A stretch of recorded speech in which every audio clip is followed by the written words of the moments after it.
And at the same time, when you play Caitlyn and you have the likes of a Nidalee, it opens up if you have a 2v2 lane as well. Because Caitlyn is so strong early, she will get the pressure in that lane, and suddenly the Nidalee pickup can actually roam around that side of the map because she knows she can get backup from Annie and Caitlyn, who will be pushing again, controlling the lane, and suddenly we can see Jankos try and look for Horo in his own jungle and get these one-on-one kills that Nidalee can do, and we have seen before already. With the blue buff on Mimer, they're definitely going to have to make use of that. Kori's in a little bit of trouble though. Jankos and Vander are here. He's running the only way he possibly can. Spear's going to get flashed by Kori. Uses both of his summoners already. Nukeduck still on the chase. There's first blood, and it goes to Jankos. But here we go. Overpow's not alone, however. He's baiting it, but it might backfire for him. Yeah, could be. He could go Mega in just a moment. They get the Frozen Tomb. He's going to get bursted before he can go Mega Gnar. And even though there was some backup from Vander and Jankos, it got there too late.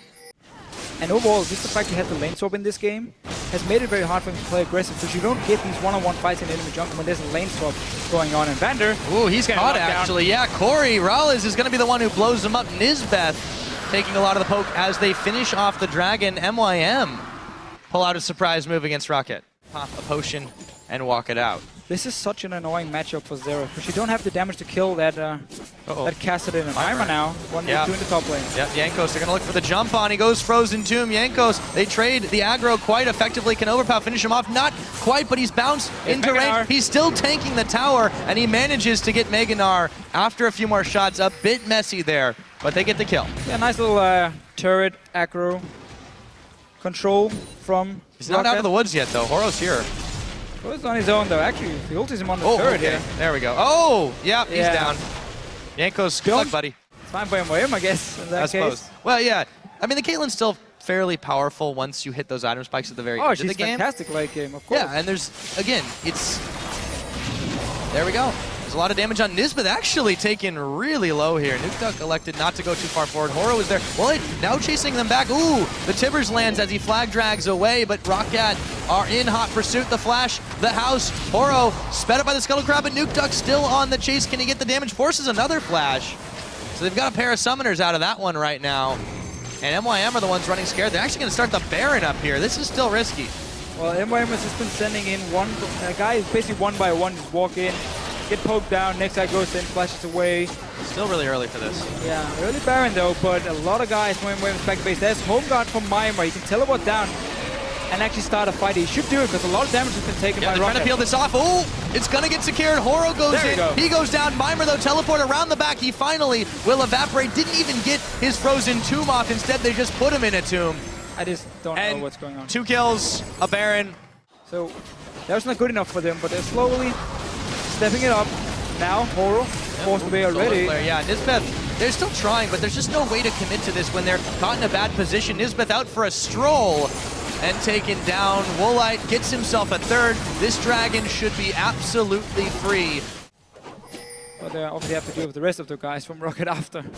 Yeah, it's a tall order indeed. Now this Baron is going to be started up by Roccat after they cleared the wards out. There is a chance for that teleport in the back to start happening, but they'll have to do it quickly. It's already down to about half its health right now. There's the teleport being spent, but they've got to move in and converge on this one. MYM, a bit of a desperation mode. The Baron is down. It's going to actually be stolen away by MrRalleZ. They've managed to make it happen. Can they now make the fight?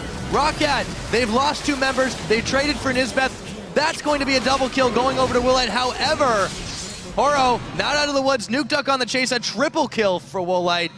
They found everybody but Horo here. They could make them pay very dearly for this Baron steal. And Horo ring around the jungle. Looks like he might just get away, but they'll certainly give up a lot for that. No, and they also got the flash from Kori just before by having Vander walk in, threaten him with the Tibbers.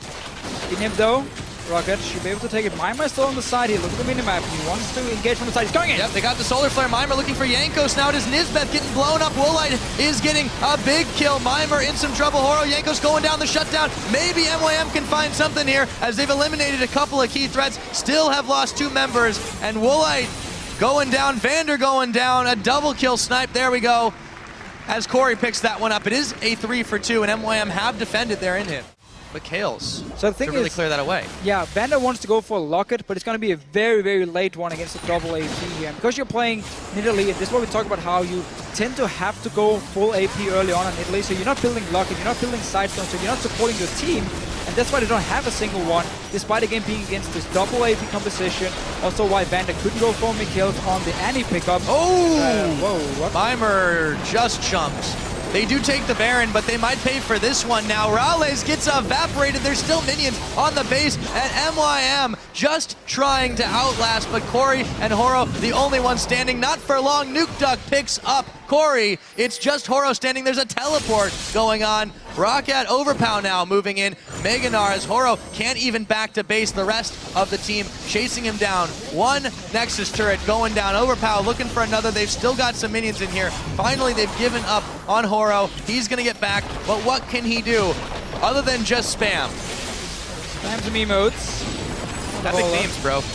Oh, he's going to jump in Overpow. Nope, don't think so. That's going to be GG. It goes to Roccat. Favorites in this one. They play it out by the book, and they come out ahead over your makers. Honestly, just Roccat punishing every mistake MYM made.